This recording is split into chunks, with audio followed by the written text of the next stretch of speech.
주의 이름으로 축복합니다. 오늘은 그동안 우리가 함께 살펴봤던 우리 스가랴의 마지막 장을 좀 살펴보려 합니다. 스가랴에게 환상을 보여주셔서 유다 백성들이 다시 성전 건축을 진행할 수 있도록 그렇게 하셨던 하나님은 예수 그리스도를 통한 하나님의 구원 사역에 대해서 말씀했습니다. 지난번에 살펴봤던 스가랴 12장과 13장의 말씀이 그러했죠. 예수 그리스도의 죽음과 그 의미에 대해서 말씀하셨습니다. 그리고 예수 그리스도의 죽음으로 흩어지는 그 양떼들, 즉 예수님의 제자들의 모습에 대해서도 말씀하셨습니다. 그렇지만 중요한 것은 그럼에도 하나님은 작은 자들, 부족하고 연약한 자들을 사랑하셔서 하나님의 손을 들이우시고 그들을 지켜주신다는 것입니다. 그리고 그들을 연단하셔서 강하게 하시고 하나님의 백성으로 삼으시고 그들이 여호와를 내 하나님으로 고백하게끔 그렇게 만드실 것이다, 이렇게 말씀하셨습니다. 그리고 오늘 보면 스가랴서 14장에서는 여호와의 날에 대해서 말씀합니다. 성경은 여호와의 날에 대해서 이렇게 말씀합니다. 우리 1절과 2절 말씀인데요, 이렇게 말씀합니다. 여호와의 날이 이르리라. 그날에 내 재물이 약탈되어 내 가운데 나누이리라. 내가 이방 나라들을 모아 예루살렘과 싸우게 하리니 성읍이 함락되며 가옥이 약탈되며 부녀가 욕을 당하며 성읍 백성이 절반이나 사로잡혀 가려니와 남은 백성은 성읍에서 끊어지지 아니하리라, 이렇게 말씀합니다. 내 재물이 약탈되어서 내 가운데서 나누이리라. 그러니까 이방 나라들이 예루살렘을 침략합니다. 성읍이 함락돼서 가옥이 약탈되고 부녀가 욕을 당하고 성읍 백성이 절반이나 사로잡혀 갑니다. 여호와의 날은 이러한 고통과 환난이 따르는 날입니다.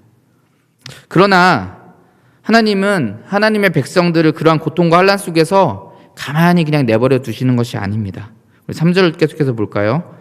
그때 여호와께서 나가사 그 이방 나라들을 치시되 이왕의 전쟁 날에 싸운 것 같이 하시리라. 여호와께서 이스라엘을 침략한, 예루살렘을 침략한 그 이방 나라들을 치십니다. 그리고 이제 4절부터는 그의 발이 예루살렘 앞 동쪽 감람산에 서시는데 감람산이 갈라집니다. 그래서 그 안에 골짜기가 생기고요. 그곳에서 성도들이 도망하여 숨을 수 있는, 이스라엘 백성들이 도망하여 숨을 수 있는 그런 골짜기를 만들어 주신 것이다, 이렇게 말씀하십니다. 자, 시험 때에 피할 길을 주시는 거죠. 시험 때에 그 피할 길을 주시는 것입니다. 그리고 그곳에 하나님께서 임하셔서 모든 거룩한 자들과 함께 하겠다고 말씀하십니다. 그리고 6절부터는 이제 그날에 빛이 없을 것이다, 이렇게 말씀합니다. 광명한 것들이 떠날 것이다, 이렇게 말씀하죠. 7절에서 이렇게 말씀합니다. 여호와께서 아시는 한 날이 있으리니 낮도 아니요 밤도 아니라 어두워갈 때에 빛이 있으리로다. 자, 이 얘기는 뭐냐면 지금 우리가 살아가고 있는 지금 이 세상처럼 낮과 밤이 구분된 그런 세상이 아니다라는 것입니다. 여호와의 날이 이르면 이제 낮에 있었던 광명체로 밝혀졌던 우리 이 세상이 이제 광명체가 아닌 하나님의 영광을 통해서 밝은 채로 항상 밝은 그 날로 계속된다라는 것입니다. 7절에서 낮도 아니요 밤도 아니라, 다시 말하면 낮과 밤이 따로 없다는 얘기입니다. 어두워가던 세상 가운데에 영원한 하나님의 빛이 밝게 비추는 날이 오게 되는 것입니다. 지금까지는 해와 달과 별, 이런 광명체들로 이 세상이 밝게 비춰졌다면 그때는 하나님의 영광이 있음으로써 항상 밝은 그런 날들이 오게 되는 것이죠. 8절 역시 같은 맥락으로 우리가 해석을 해야 됩니다. 생수가 예루살렘에서 솟아나서 동해와 서해로 흐릅니다. 그런데 이것이 여름에도 그렇고 겨울에도 그러하다, 이렇게 말씀합니다. 이 얘기는 뭐냐면 우리나라도 이제 여름에 비가 많이 오잖아요, 그렇죠? 그리고 봄이나 이제 겨울 이럴 때 좀 가문데 이제 이스라엘 같은 경우는 10월부터 3월까지가 우기입니다. 우기. 그때 비가 조금 오고요. 기본적으로 그 땅은 좀 건조한 곳이잖아요, 그렇죠? 그래서 4월부터 9월까지는 이제 건기, 이렇게 되는데 이러한 건기의 우기의 구분이 없어진다는 겁니다. 비가 많이 오고 내리고 이런 게 아니라 물이 공급되는데 생수가 항상 공급되는 겁니다. 항상. 언제든지 그 생수가 예루살렘에서 솟아나서 넘쳐난다는 것입니다. 결국은 이런 모습으로 여호와께서 천하의 왕이심을 드러냅니다.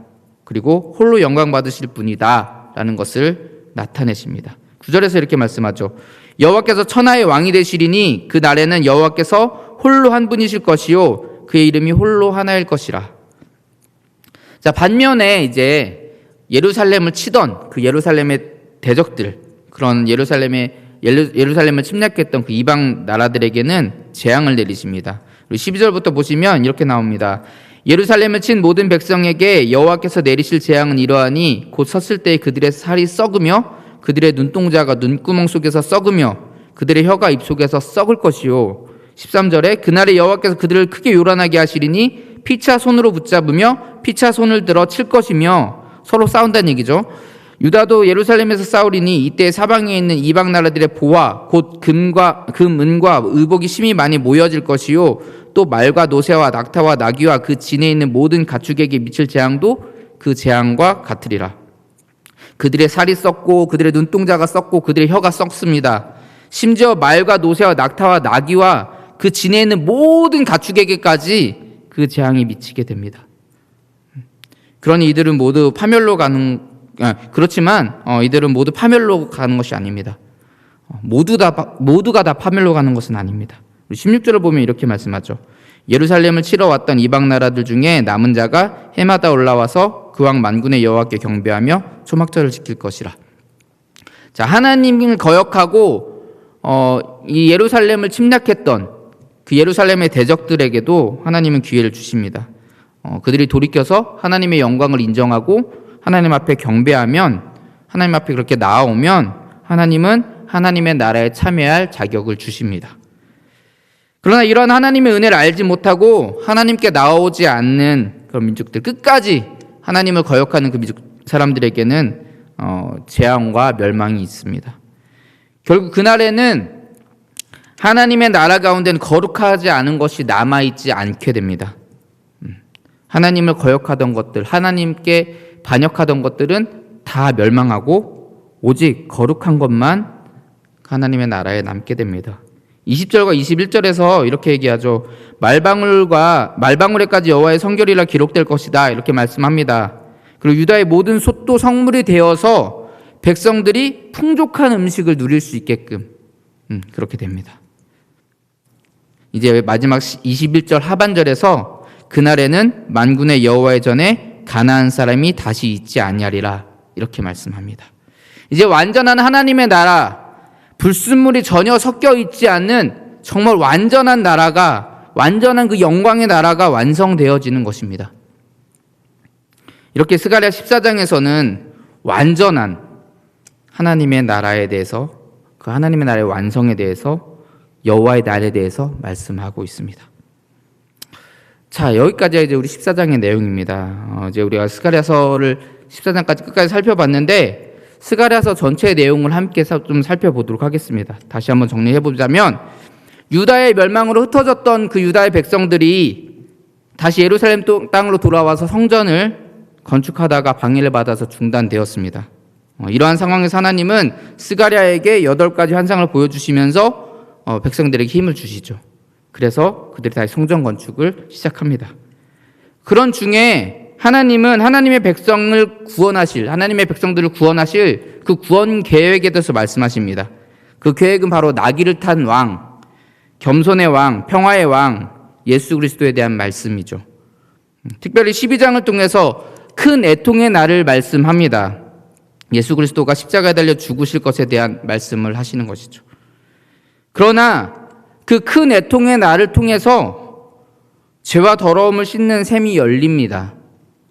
예수님의 십자가의 죽음이 실패가 아니고 예수님의 십자가의 죽음이 거기서 끝나는 것이 아니라는 것이죠. 그리고 예수 그리스도의 죽음으로 흩어졌던 하나님의 백성들, 그 제자들을 또 다시 모으시죠. 하나님의 손을 들이우시고 다시 모아주실 것입니다. 자, 유다의 멸망으로 흩어졌던 그 백성들을 다시 모아주셨던 그 모습과 같이 되는 것입니다. 예수 그리스도의 죽음으로 흩어진 하나님의 백성들을 다시 모아주십니다. 그리고 오늘 본문 스가랴 14장에서 여호와의 날에 대해서, 예수 그리스도가 다시 오실 그날에 대해서 말씀합니다. 그 여호와의 날에 완전한 하나님의 나라가 완성되고 그곳에서 성도들이 영광과 기쁨을 누릴 것이다 말씀합니다. 그런데 중요한 것은, 근데 우리가 여기서 생각해야 될 것은, 이러한 여호와의 날을 맞이하기 위해서는 우리가 거쳐야 할 것이 있습니다. 우리 아까 1절과 2절에서 봤던 것처럼 환난과 고난이 우리에게 있을 것입니다. 이스라엘 백성들이 유다가 멸망하고 나서 흩어졌던 것처럼, 그리고 예수님께서 죽으시고 나서 그 제자들이 흩어졌던 것처럼 우리도 환난과 고난이 우리 앞에 찾아올 것이라는 것입니다. 여러분, 스가랴서 13장까지의 말씀은 사실 우리 입장에서는 이미 되어진 말씀들입니다. 그죠? 이미 이루어진 말씀들입니다. 그런데 스가랴서 14장은 앞으로 진행되어질 혹은 지금 진행되어지고 있는 그런 일들에 대한 말씀입니다. 유다의 멸망으로 뿔뿔이 흩어지고 그곳에서 온갖 고난과 어려움들을 겪었던 그 유다의 백성들처럼, 예수 그리스도의 죽음으로 흩어졌던 그 제자들처럼 우리 역시 엄청난 고난과 환난을 겪어야 한다는 말입니다. 물론 그것이 어떻게 우리에게 다가올지, 어떤 모습으로 다가올지는 알 수 없습니다.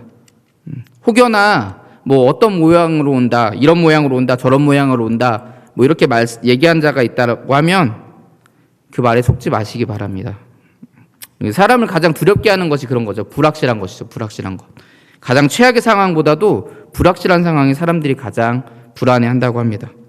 그래서 사람들은 이런 어려움과 고난에 대한 이 불안감, 그 불확실성에 대한 불안감 때문에 이것이 어떤 모습으로 다가올지, 이런 모양일지 저런 모양일지 궁금해하는데, 그런 것들을 이용해서 좀 속이는, 사람들을 현혹하는 그런 무리들이 있습니다. 절대 그런 것에 속지 마시기를 좀 부탁드립니다.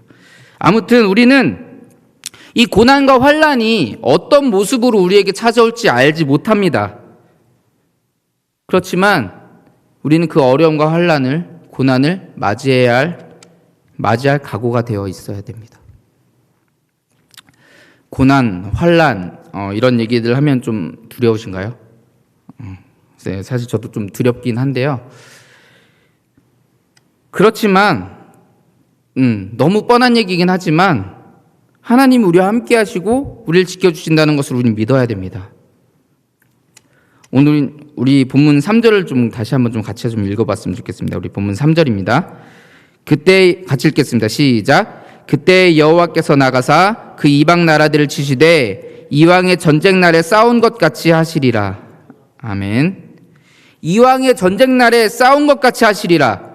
하나님은 수천 년의 이스라엘의 민족의 역사를 통해서, 또 그 안에 기록된 수많은 전쟁들을 통해서, 그리고 무엇보다 예수 그리스도의 십자가의 죽음과 부활을 통해서 우리에게 말씀하고 있습니다.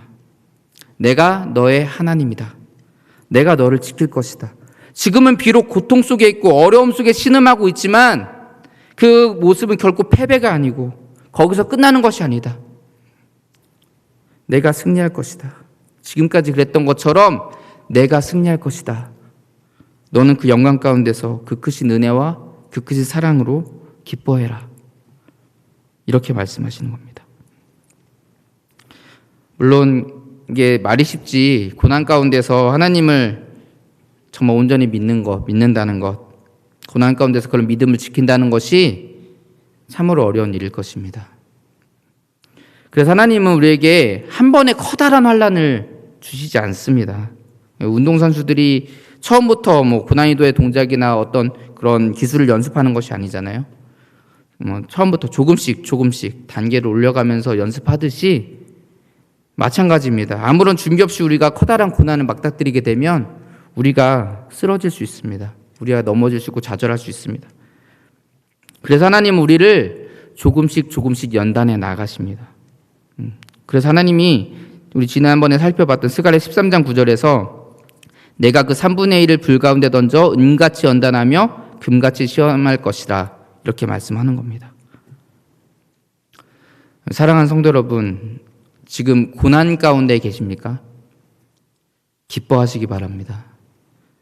하나님께서 우리를 너무나도 사랑하셔서 우리가 커다란 시험과 환난을 만날 때에 우리가 그것을 능히 이길 수 있도록 우리를 연단해 나가시는 과정입니다. 누군가 이런 얘기를 했습니다. 우리 애벌레가 있어요. 애벌레가 막 어떤 벽을 기어 오르는데 너무 힘든 거예요. 너무나도 힘들게 벽을 기어 올라가 봤습니다. 그런데 나중에 그 애벌레가 나비가 되어서 날아가 보니까 조그만한 벽돌일 뿐이었어요. 지금 내가 겪는 고난이 지금은 아주 힘들고 아주 어렵고 그렇게 고통스러울지 몰라도 한 번, 두 번 이겨내고 나면 우리는 그 정도 고난쯤은 쉽게 이길 수 있는 그런 사람이 되어집니다. 우리 시간이 지난 후에 살펴보면, 시간이 지난 후에 좀 돌아보면, 전에 겪었던 그 고난이, 내가 요 정도 갖고 그렇게 힘들어 했었어? 이런 생각 드실 때 가끔씩 있잖아요. 우리가 그만큼 고난과 연단을 통해서 성장해 나아가는 것입니다. 로마서 5장 3절부터 4절 말씀이 이렇게 말씀합니다. 다만 이뿐 아니라 우리가 환난 중에도 즐거워하나니 이는 환난은 인내를, 인내는 연단을, 연단은 소망을 이루는 줄 알미라. 우리 모두가 하나님의 사랑과 하나님의 그 크신 은혜 가운데서 지금 우리가 당하는 고난을 하나님이 주신 연단의 기회로 좀 삼고 좌절과 낙심이 아닌 감사와 기쁨으로 그것들을 잘 감당해 나가시길 바랍니다. 그래서 아무리 큰 환난과 어려움이 몰려오더라도 하나님을 의지함으로 승리하는, 그래서 하나님의 영광의 나라 가운데 그 영광이 함께 참여하는 자가 다 되시기를 주의 이름으로 축복합니다. 함께 기도하도록 하겠습니다. 사랑의 하나님, 우리를 사랑하시고 우리를 날마다 인도하시는 줄 압니다. 정말 지금껏 그래왔던 것처럼 정말 주님의 날까지 끝까지 우리를 사랑하시고 우리를 지켜주실 줄 믿습니다. 하나님, 우리가 삶 가운데 고난이 있고 어려움이 있습니다. 그 가운데 우리가 정말 힘들어할 때도 있고 때때로 좌절하고 낙심할 때도 있을 줄 압니다. 그러나 하나님, 우리를 도와주시고 우리 위에 주님의 손을 들이우셔서 우리를 지켜주실 줄 믿습니다. 하나님, 우리가 그 믿음으로 정말 이제는 고난이 오고 어려움이 오고 환난이 와도 정말 그것을 연단의 기회로 삼고 그것으로 소망을 이뤄가는 저희들 될 수 있도록 하나님 축복하여 주시옵소서. 날마다 주님께서 우리와 함께 하시고 인도하실 줄 믿으며 끝까지 승리하는 저희들 될 수 있도록 하나님 우리를 지켜주시옵소서. 예수님 이름으로 기도합니다. 아멘.